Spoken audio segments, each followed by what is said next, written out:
Imagine this, you move from America with your young family and your husband and you come all the way across the world and make a new life in New Zealand.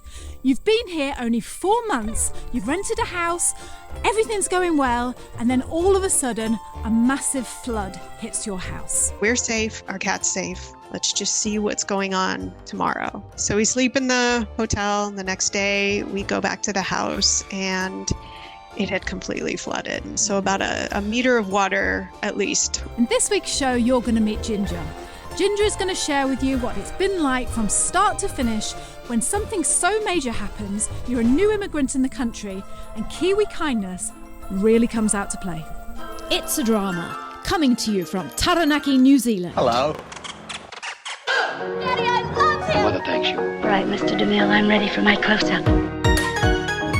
So Ginger, welcome to the podcast. So excited to have you here with me today. Thrilled to be here. I have got so many questions to ask you. As I just said in the introduction, you moved over to New Zealand from the US and you've had quite a few months since you arrived. Can you just jump straight in and tell people who you are and how you came to be sitting behind this camera chatting to me in New Zealand?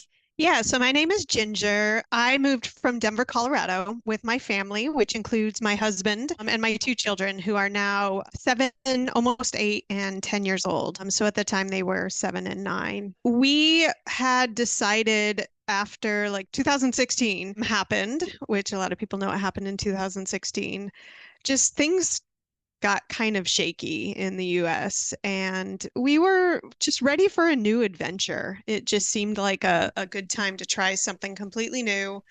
And we kept coming back to New Zealand. We had some friends who lived in Wellington for a year and they always raved about it.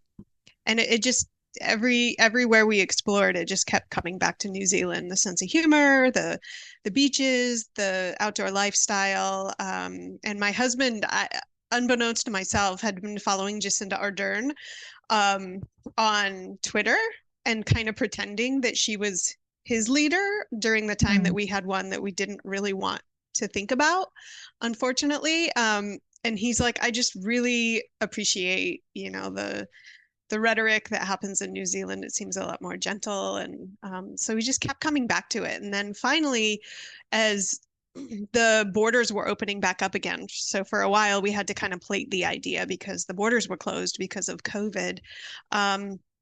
He kind of received a gift. He looked online. We had already signed up with New Zealand Shores. We had already joined your community. I feel like that's when you join your community and when you do things that are like steps forward, like getting an immigration consulting firm is when you've really made the decision and now you're just trying to figure out, it's not an if, it's a how and when type of question. So after that happened, after we had signed along with that, he was looking online and found the green list that when the borders were opening, there was going to be certain fields that were offered a fast track to residency, and he happened to be on that list. He's a project manager, so he started applying for jobs, and for a while it was like crickets. You just are like, well, okay, maybe this is never going to happen. It feels still kind of like a pipe dream. And then I'll never forget, it was actually the day of the horrific Uvalde shooting. He got the interview at the University of Auckland.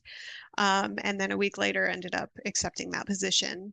And then icing on the cake, a week after that, I had reached out to a recruiter at the University of Auckland as well to let them know about my background and that I'm already going to be moving to New Zealand with my husband, and she got me into an interview and then I accepted a position, I think maybe a week or so after he accepted his. So we ended up both being hired at the University of Auckland, and that's when we were like, okay, sell a house, do all the things. Yes, do all the things. That was it. Fantastic story. It was, and such a long journey as well, right back from 2016. You had it in your head, and it's just, I love what you said about you just went from being a pipe dream to all of a sudden it steps up, it ramps up a little bit, doesn't it? And yeah. And I would say it didn't become like an actual thing that we were like, oh, let's seriously think about it until about like 2020, 2021, kind of a post-COVID thing. Right. So, How long but have I you think been here now? How long have you been in New Zealand? we've been here since September, end of September 2022. So it's just been over 5 months. Right. Okay. And what is it? I've got a couple of questions. First thing, what is it that you do? What's your profession? So by trade, I guess, or by my master's degree is in library science. So I've Right. been in the library field for, I think, coming up 23 years. But now I work as a functional analyst in basically what's the IT department of the University of Auckland, but we serve the library and the research field. So I guess I'm kind of what you would call a SME or a subject matter expert in libraries, but in an IT capacity. And I did have a tech background in libraries. I've kind of done everything in libraries since I've been in the Yeah. field for so long. Yeah. Oh. Everything from story times to like managing integrated library systems. So kind of the full Right. spectrum. So had you ever been to New Zealand before? Nope. Oh, really? Oh, We that's came sight interesting. unseen. Right. I mean, we saw pictures and we kind of like thought about it in theory because we were coming from a very, I mean, my husband and I met in Washington, D.C., which is on the east coast of the US, and it's very hot, very humid, um, and very intense. It's definitely an intense place to live. And then we moved to Colorado, which is where I grew up, to raise a family. And Colorado is very high altitude, it's very dry, beautiful mountains, great place to raise kids. But it also was having some issues with air quality. There was actually, I think, a day in one of the summers in Denver. It might have been 2020 or 2021, where I think it was 2021, that like was worse than Delhi. Really? Yeah, so wildfires, I mean, just really, we were struggling with some pretty poor air quality. Right. And we're both runners, so that was like really impacting our lifestyle. Yeah. And like I said, it wasn't all just a negative thing. It was because Denver's a great city. We had a great network, wonderful friends, great, it's a beautiful city. We had a great house, wonderful neighbors. But with New Zealand, we're like, there's beaches, there's mountains, there's, beautiful landscape. I don't see how it can go wrong. So we just decided to come sight unseen and, sometimes if you're gonna go hard. Yeah. Yeah. Exactly. Why not just take the leap? Just take the leap. Yeah. It's not like you hear people that I had not heard of a person say, I moved to New Zealand, I lived there, I hated it.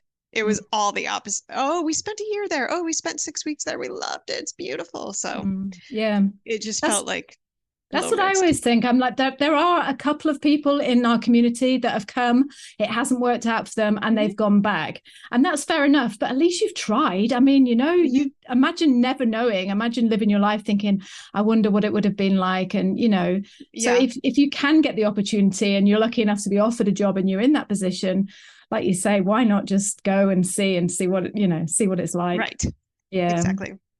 So just to clarify, Colorado, I mean, the pictures that you used to put up on the group, I would always be thinking, wow, it's just so picturesque. It's so beautiful, stunning scenery, great place to raise the kids. So it was mainly the political side for you, was it, that you just moved? Yeah, a lot of it was political. I mean, there is an issue of gun violence in the US. There is a lot of political turmoil and corruption, even on like the state level and the local level. As a librarian, I worked with the public, and there's big systemic failures on the local part. You get huge populations of people who are experiencing homelessness, and you just see a lot of trauma in the US, and it just in a lot of ways you just feel like people aren't being taken care of. And it was in a way you feel like you're abandoning those people because as a librarian we serve those people. We try to support all people in society. The library is a public space. But it's almost like the concept of like putting the oxygen mask on yourself before your child in the airplane is that we kind of felt like we were losing our own oxygen. And in Colorado, you could almost argue that you are losing oxygen. Yeah, it's pretty high up. Yeah. And we had just been there a while and we had like seen it and done it. I grew up there. And I had lived in England for a year, my husband had traveled around the US and lived in different spots. So for us, it's a thing that we do. We had just never done it with children. Right. So that was the new factor. So you get a job. Greg gets offered a job in Auckland. So you arrive in Auckland. How did you find a house? How did all that go? What was that like? So what we did is we found on Trade Me. We were scouring Trade Me, and for those who don't know, Trade Me is kind of like Craigslist. It's kind of like a cross between Craigslist and eBay. So it's in you can either do a buy now function, or it for items, or it has like a kind of an auction when it comes to selling used things. But it also has a huge real estate portion of the website where you can look at real estate, both rentals and property to purchase. So we had seen one rental, and I didn't notice that it was furnished, and my husband did, and he's like, "There's a furnished rental, and it's for like 4 months." And so what we did is we applied for it. We told the people our situation. I think we had to borrow somebody else's Trade Me login because you have to have a New Zealand number. And so we got in touch with them, and they were actually living in the States in Rhode Island. She was doing a fellowship at Brown University. And so we did a Zoom call with them, and they met us, and they were like, "All right, so let's sign the lease." And we were like, "What? We just got a house." We were still living in the States. Hadn't received our visas. We were still kind of in transition. So we started with a 4-month furnished rental, and it was perfect. They had an older girl, a younger boy. So there was a kid room for each kid. The home, when we arrived, it was absolutely gorgeous. North Shore of Auckland, between two neighborhoods, Takapuna and Hauraki. We could sign our kids up for school immediately. Hauraki community ended up being phenomenal.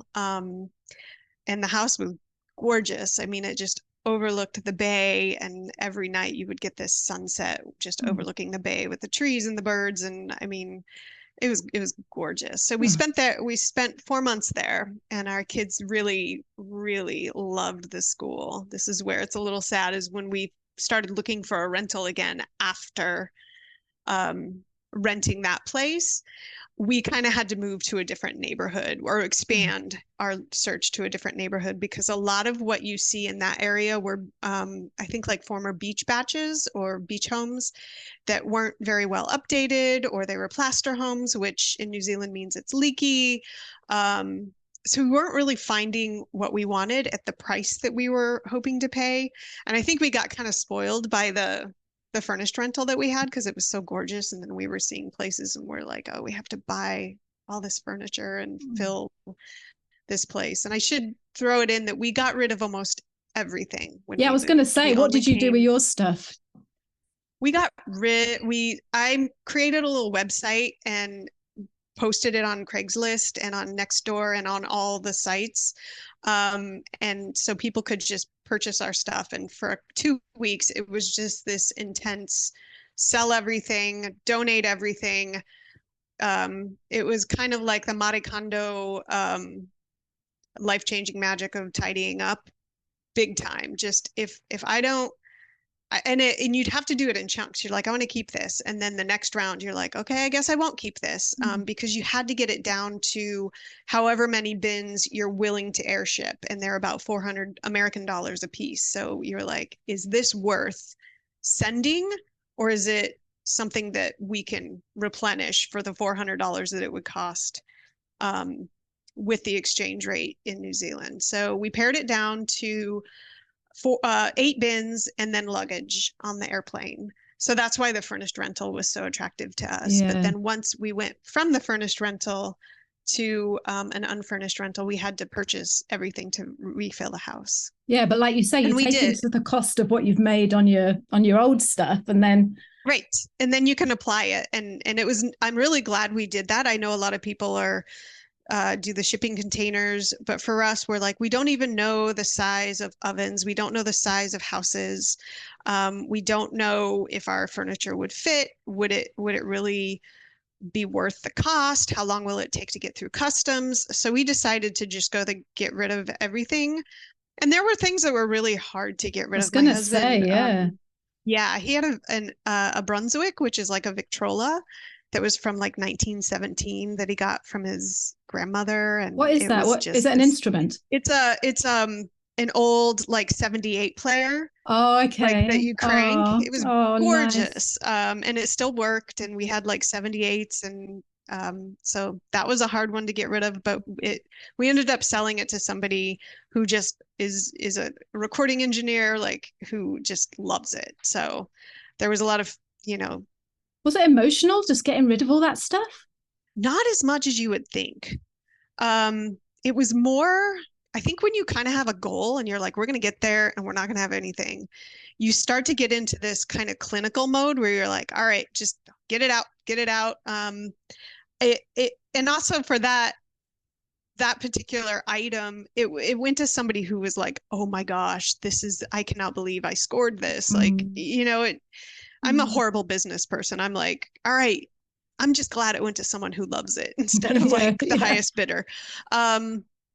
So that was, no, it was more just the intensity of like getting it all out and, arranging all these people to come over and look at it. And then, it was more intense than, and maybe because it's so intense, you kind of take the emotion. You skipped over the emotion, because I mean, me and Brian have always had this thing. Brian has always been the bring it all over in brigade. Mm-hmm. And to be honest, Ginger, I love that feeling of when you walk away from somewhere and it's all gone and you suddenly feel, oh, fresh, I'm lighter. Yeah. But I think it takes a certain lot of courage, and certainly, like that's why I said, was it emotional? Because to say goodbye to your kids' things and your personal things. In the 8 bins, what did you bring? What sorts of things did you bring in the 8 bins? There were some kitchen items that we brought. We had like a set of all-clad cookware, which can be really, really, really expensive here. And it was very durable, like lasts forever kind of stuff. I brought we let each kid have a bin of their own, because if they're gonna give up most of their stuff, we'll let them have a bin of their favorite toys. And then we ended up with a bin of Legos. Oh, really? Because you can't get that in New Zealand, can you? Just, years of collecting your Legos. Yeah, so we had the kids thin it out as much as they could. And they did, but there was a bin that had Legos and other stuff shoved in there. There was musical equipment of mine, some sewing stuff, like some things I'd knitted. I almost don't even remember what was in all of those bins. Is it here yet? It's been here for months. It's been here. It got here, I think, a few weeks after we had arrived, because we air shipped. So of course, the longest part was just it going through customs and getting approved. But I don't even. There was a lot of things that when I opened them up, I'm like, we didn't need to bring this. What a waste of $400. Yeah, because then it ended up that like when you would look online in the States, the price would just show up differently than when you're actually here and you're like, oh, I can get this at Kmart for cheap. So there were things that I'm like, we didn't really need to bring that. But you don't know what you don't know. No. Thanks so much for sharing that, because it is such a massive, that's the biggest thing when people are moving to New Zealand. They're like, should I bring it? Should I not? Should I bring it? Should I not? And on our community, on our Slack group, we've got purge, haven't we? Hashtag purge and then hashtag bring it. And so it's great to hear your side of the story. So let's move on. So you get to Auckland. You've been in your rental since you got there. You ended in January, the lovely furnished one, did it? It ended in December, a couple weeks before the holiday break. So and I think we extended it a week because the family who was moving back had other family they could stay with. So it was pretty flexible. And they were such a lovely family, and it was just really great to we got to become part of their community, and get to know the kids that their kids knew. And interestingly enough, we still have not met them in person, but I think it'll definitely happen one day. Right. So you leave that rental and then you find another one, furnished or unfurnished? It's unfurnished. We find an unfurnished one. Yep. You find an unfurnished one. And then here you are in New Zealand. You've moved from the other side of the world with your kids, with your 8 bins and with Lego. And all of a sudden, this massive, horrible cyclone hits the North Island of New Zealand. Hello, Greg. Hello, cameo. Yes. And And that is what I want to talk to you about, because, oh my goodness, what that, talk about completely out of the blue. You could never, ever have prepared for that. So can you just talk about that and what's happened and your experience and things? Yes. So we did move to a new place. We found a really cute rental in an area called Milford, which is just north of Takapuna. So we're still on the north shore of Auckland.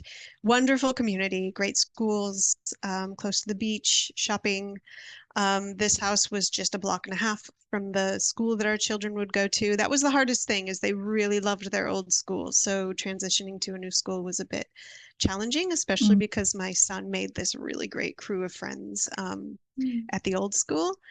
And the uniforms. We didn't know, so we just bought new uniforms, and then a month later, we're like, oh, we have to get new uniforms. Yeah. But that was a new thing for us as well.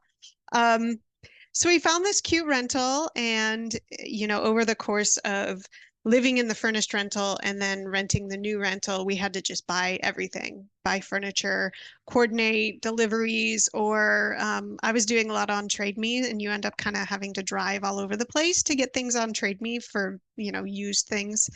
And I kind of focused on getting like really cool, like 1960s looking pieces, and just kind of being creative. And it was a cute place. We knew what could fit. So we get the whole place furnished, and that was over the holiday, which was useful because most people basically are off work. It's kind of a low-key time in New Zealand, so we could focus on moving. The downside of it is it's when most people are on holiday, so everyone's like, oh, we're going to Taronga, we're going, flying to the South Island, we're doing this, we're going up north to the beach, and we were like, we're moving, but it is what it is. We had moved a lot in the last few months, so it just was a continuation of that. So we moved into the new place. We got it all set up. Sadly, one of our cats ended up passing away during that time unexpectedly. He had a tumor that we didn't know about. So that was kind of this like gutting part of the new year. Did you bring the cat with you? We brought 2 cats with us. Oh, I didn't know that. Yes. Oh. Yeah, we brought 2 cats. That's a whole other story, Yes. whole other expense. Yeah. So yeah, 8 bins, 2 cats, luggage, 2 Right. kids. And so that was tough. Oh. And so that happened on New Year's Eve. And then it was January 27th. So we had been in the house just over a month. Our other cat started getting sick. She was not holding food down. Oh. And it was a kind of traumatic for our kids. So we were like, we don't know what this diagnosis is. She's also an older cat. So my husband was taking her to the vet that night, and I decided to take the kids down to the CBD, which is downtown, to see a band play, an in-store, which is when a band plays in a record store, and it's free and kids can go and it's at a good time. I think it was at 6 p.m. and the band, the Beths, who are from Auckland, they're fabulous, were playing. Our kids knew them. They had seen them live before. So I took them down to the CBD. We took a double-decker bus in the rain. It was just kind of like exciting, but also kind of like tense, because it was pouring rain all day that day. Right. And we see the show, we get them to sign a record, we do all the things, and then we take the bus back. And the bus is like charging through over the Auckland, the Harbor Bridge. It like we get back, and then we go to a restaurant, and we tell Greg, we'll meet you for dinner. And it takes him like 45 minutes to drive what's normally like an 8 to 10 minute drive, because so many of the streets are shutting down from flooding. So we have no idea really what's going on. We were on the bus, and the bus is like charging through all these puddles. And finally, Greg gets there, we have dinner, and then we pull up to our rental, and there's about a meter of water. And he goes to check out the driveway, and he's like, I can't get into the home. The water is up to my waist. And he was shaken. He was visibly shaken. And so we just didn't know what to do. We were like, well, let's call around and see what hotels are open. Everything was booked up. There was an Elton John show that night. So it was either booked up because of the Elton John show, and then what we came to find out was people who are evacuating their homes. And we call around, and we finally find a place, and it takes us like 30 minutes to get there because you can't find routes that are not flooded. And we check into a hotel and just sort of like, unfortunately, our cat was in the vet. They had to keep her overnight. So we just check into this hotel. And that night we were like, okay, we're safe. Our cat's safe. Let's just see what's going on tomorrow. So we sleep in the hotel. And the next day we go back to the house and it had completely flooded. So about a meter of water, at least. Anything that was below like counter height was pretty much just all over the house. It was everywhere. So TV, sofa, anything on the floor, a bookshelf had just completely collapsed. I mean, it just looked like what you see in a a flood. Yeah, yeah. But a few bins that had not yet been unpacked, fortunately floated. I hope it was the Lego one. Actually, the Legos were stored up high. Fortunately, it was one that had a lot of my, not all of them, but a lot of my vinyl records. Oh, okay. So at first I thought I had a total loss of vinyl records, but I actually didn't have a total loss. I did have a few. So we decided, okay, let's just get out what we can, and then found out from our neighbor that our homes were being yellow stickered, which means that a sewer tank had failed in the floods, and our home was contaminated with sewer water. So it was basically, you could only save anything that you could completely desanitize. Because when you think about it, it's like poop water. It's disgusting. Yeah. It's so none of your furniture, none of your mattresses, even things that are wooden, it would penetrate. So we lost ultimately about 95% of our stuff. The only things we saved were the things that were above counter height, and clothes that we could wash with like a sanitizing bleach solution, shoes that we could wash. I still have some shoes, but they're like a different color than they were before, because we bleached everything. And fortunately, we had friends who we actually met on the Slack forum, who we had, their daughter babysits for our daughter who lives just in Takapuna. And they had a whole ground floor where they had a bed and sofas, and they let us stay with them until we could figure out what we were going to do. Is that Nikki? No, it was actually Jason. Oh, really, and Mariel. Jason? And Lovely. And then Nikki took our kids for a day when we needed to go do sort of a cleanup assessment. We had to buy gum boots, and we bought the like really good gum boots, which are called the Red Bands. And we still have Kiwis who compliment us on going for the good gum boots, like right off the bat. So we kind of became like, we got some Kiwi credibility points in our gum boots. Every cloud and all that. Yeah. We learned about the good. Well, it's one of the few pairs of shoes I have now, so I might just be wearing them everywhere. So that's what happened, is we got rid of everything. We moved to New Zealand, we bought everything, and then we lost everything. Oh, Ginger. Oh my gosh. So how long were you out your house for? How long were you staying with Justin for? We were with them for a week. And what was so great about them is they were, we went to laundry mats and we were doing laundry and just, kind of putting the kids in whatever camp was available, and or with Nikki or with other people who could watch them. Another old neighbor of ours whose two kids she has three kids, but two of them were in the classes with my kids and became really good friends. She took them overnight. I mean, people just really rallied. We had neighbors we had never met, people from their camp program who had lived on the same street, who were also going through their own issues, like, what can we do to help? Like, that's all that I heard, were people saying, what can we do to help? What can we do? What can we do? Instead of like, well, they'd want to make sure, did you have insurance? Are you going to be okay? But it wasn't in a judgmental way, like, well, you should have had insurance. We did have insurance, so it was going to cover a good chunk of what we had lost. However, in situations where people didn't, I never heard people say anything. And I'm sure they do in some places, but I never heard, even in like online comments, which can be, the wild west of negativity. I just heard people say, what can we do to help? And there were community so a week later, the cyclone hit, or a couple of weeks later, we had the cyclone. And fortunately, since we were staying with Jason, we just prioritized find a new place to rent because we knew it's already tight in Auckland. And we knew now with so many people displaced, it was going to be even tighter. And that's where we had a huge strike of luck is we found a place. I think there were a few people looking at it. We applied for it. We chatted with the person who was representing the owner, and we got it just within a few days. And after having looked for weeks and weeks for the other place, it just felt like we had hit the lottery. Yeah. And it was still, the kids could be in the same school. The location was even better. It's like 3 blocks from the beach, right by the shopping center.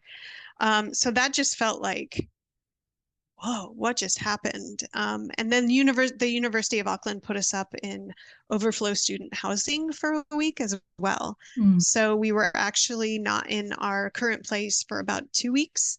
And then once we moved in here, the cyclone hit. So we fortunately had nothing go on other than like some leaks in the house, some roofing things, but the landlord took care of that. Greg rigged up some contraptions to collect the rainwater. We had everything propped up. We probably looked like crazy people with like getting all of our shoes propped up just because we had been through it before. And so yeah, those bins were used as like prop everything up bins. Yeah, that's kind of what happened. And now we're just resettling in a new home.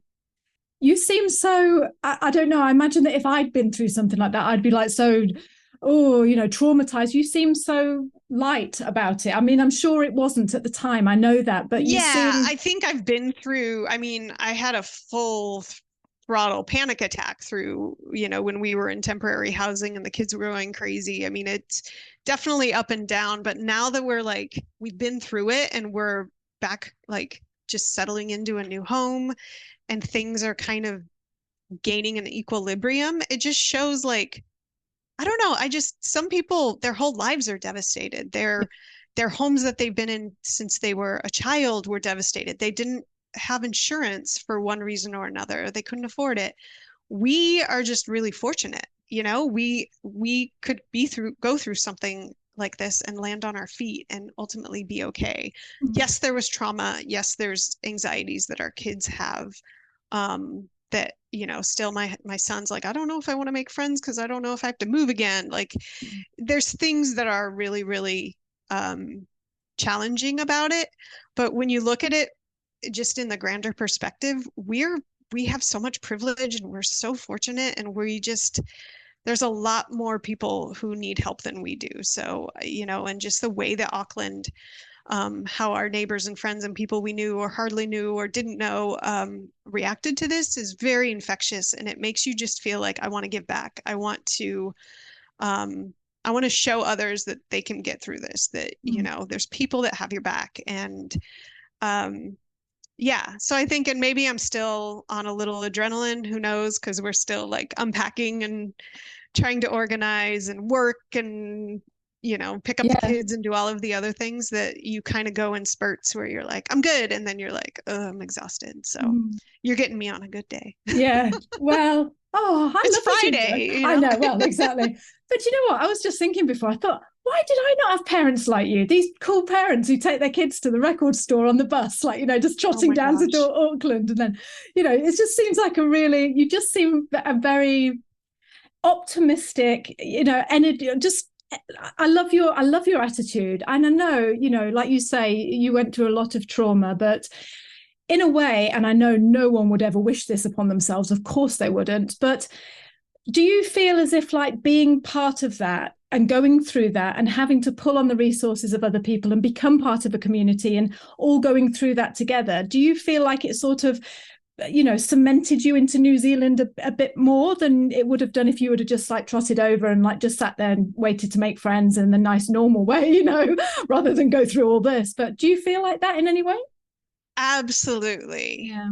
It's really interesting that you said that, because while we were going through all of this, like when we were in the thick of it, I remember telling Greg, like, we went from feeling just like, okay, this is new, we're new, to like, this is home.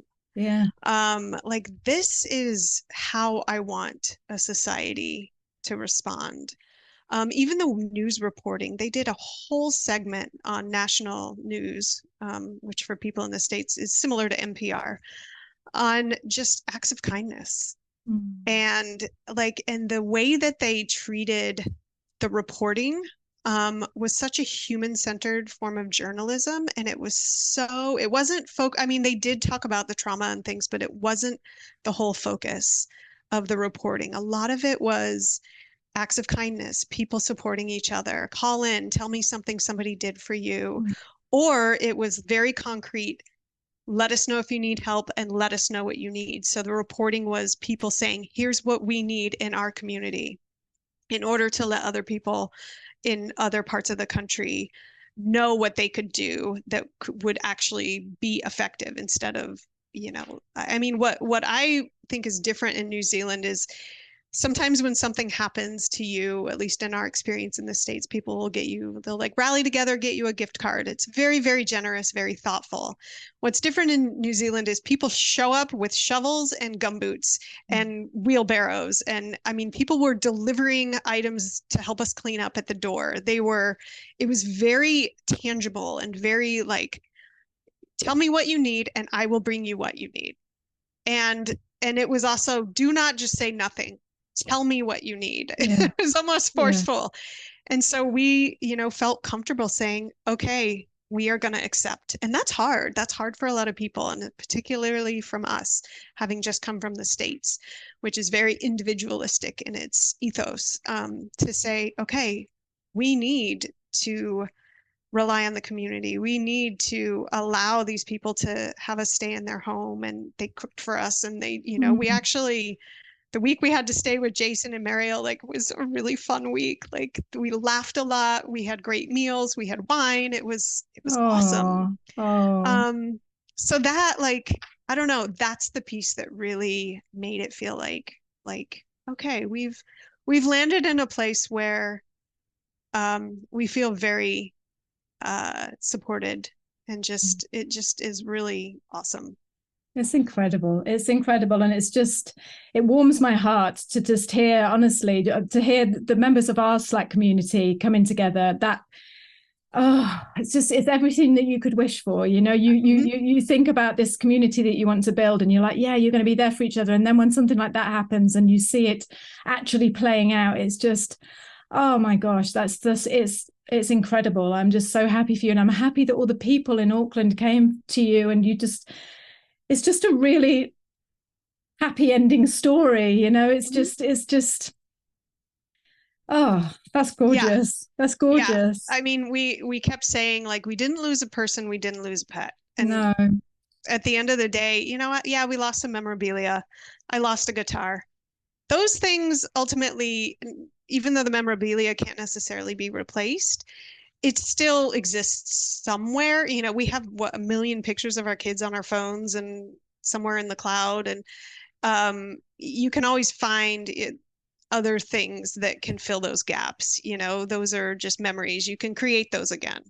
But people and pets and humans, you can't replace those. So, and what we got out of this was we got to know a family better that now feel like close friends. We got to know a community in a neighborhood that, now our kids go to school with other kids who have been impacted by the flood. So there's solidarity in that. So they can kind of navigate their trauma and anxiety together. Their school was absolutely amazing. And how can we help families that have been through the floods and the cyclone? So the floods, I think I'll also differentiate that the cyclone and the floods were two different incidents. The floods greatly impacted certain parts of Auckland. And then the cyclone greatly impacted a different part of Auckland, being more the west coast of Auckland, and then the east coast, near Hawke's Bay. So one was more of a localized event. The floods were being in Auckland. And then the cyclone was more of a whole North Island event that also impacted Auckland, but other parts of the country as well. Yeah. Yeah. And it all hit within a few weeks. So it's been It's been one hell of a eye-opening ride, for a lot isn't of it? people. Yeah. It's been one heck of a ride. Yeah, definitely. Yeah. I mean, I think it kind of helped that we had already gotten rid of all of our stuff. I mean, it was a prolonged, like, oh my gosh, again, we have to order stuff again. We have to do this again. However, like we had been through that practice. And so that whole idea of detachment had kind of already been in our heads. And maybe we're just crazy, but in a way that helps you get through a flood. Yes, it does. And this is before I let you go, because I know you've got a meeting to get to after this, but like I say, I know I keep using the same word, heartwarming, but it makes your heart go, ooh, and just like, it fills you, doesn't it? But yeah, I know I probably already know the answer to this, but was there any time that you just thought, oh, sod this, I want to go back to America? I didn't sign up for this, like, no. I thought that was going to be the answer. No, we had in the US, there was, I mean, it was just the winter before we moved to New Zealand, an entire neighborhood of 1,000 homes burned down, which was not far from Denver. It was right outside of Boulder and Superior community. 1,000 homes burned down. I mean, floods are bad, but fires, you can't save anything in a fire. Everything's gone. So it can happen anywhere. I think that was another piece. And it, we've joked that we came to Auckland for an adventure, and it gave us an adventure. And we've also joked that it would take an act of nature to clean our daughter's room, and nature did her thing. So, our daughter is like a kind of a messy kid, and now like all of the little tiny like things that she had are gone, and I'm kind of happy about that. But don't tell her that. We won't show her the interview. No, we won't. I think anybody who has kids and they collect all those tiny Hatchimals and things like that, it secretly wants them to like get flooded or something. Yeah. No, I never once. No. I still don't. I have zero regrets. You're ours now. You're ours now, Ginger. You're a true Kiwi now. You're not going anywhere. Yeah. I don't know. I think the way that the community responded, that really shows that this is more of a community oriented. At least we feel that in Auckland, which is a very big city, very diverse, multicultural city. And even though it's a big, bustling, sprawling city, within the neighborhoods, within our work community, people just really rally for each other. I am so glad you said that. Yeah, I am so glad you said that, because the amount of people that I was just chatting to Nikki on a podcast last week, and I was talking to her about the same thing. The amount of people that say, oh, if you're going to move to New Zealand, don't go to Auckland because there's no sense of community there. It's like too big. You need to move to like a smaller city, like, Palmy or Dunedin or Christchurch, or, like there's somewhere that's New Plymouth. It's just, and so to hear you say that, and Nikki said the exact same thing as well. Go Auckland, Auckland's Go awesome. Auckland, yes. And Auckland is awesome. Yeah, and both Nikki and I live on the North Shore, which is kind of its own thing. So it can only speak in terms of like living on the North Shore, but even our work community, which I work in Newmarket, which is more closer to the central business district. Each little neighborhood or suburb kind of has its own little community. So it's almost like, I've heard of Auckland being described as like a collection of villages, and it kind of does have that feeling, particularly in the North Shore. The North Shore is extremely family friendly, very neighborhoody, more laid back, beachy. It's definitely feels like a really just great community. Yeah. And I love the diversity and the multiculturalism here. I mean, my whole team at work is from a different country. I mean, we have India, Bangladesh, Myanmar, China, Pakistan, Australia, like all over represented. The US, like in one team. Huh? Any Brits? There's some Brits, yeah, not on my direct team, but there's quite a few British and South African expats. So yeah. I just love that. And also I love what you said about you just going through this, you just now, and I know you would be this sort of person anyway, I know that you are, but you just want to give back, and it's just like helping any way you can. That's such a true Kiwi thing to say. It's just, yeah, I mean, it's like I said, it's infectious. It just it's what you do. and even I had somebody who I struck up a conversation with at the grocery store, and after, she was like, "Did you do okay in the floods?" And I was like, "Oh, we got flooded out. What can I do to help?" I'm like, "I just met you over bread." Yeah. Yeah. Oh, that's fantastic. It's amazing. Ginger, thank you so much for joining me and coming and chatting about this. It's been absolutely lovely chatting to you. And thank you for being such a great part of our community. You're just a shining beacon. You really are.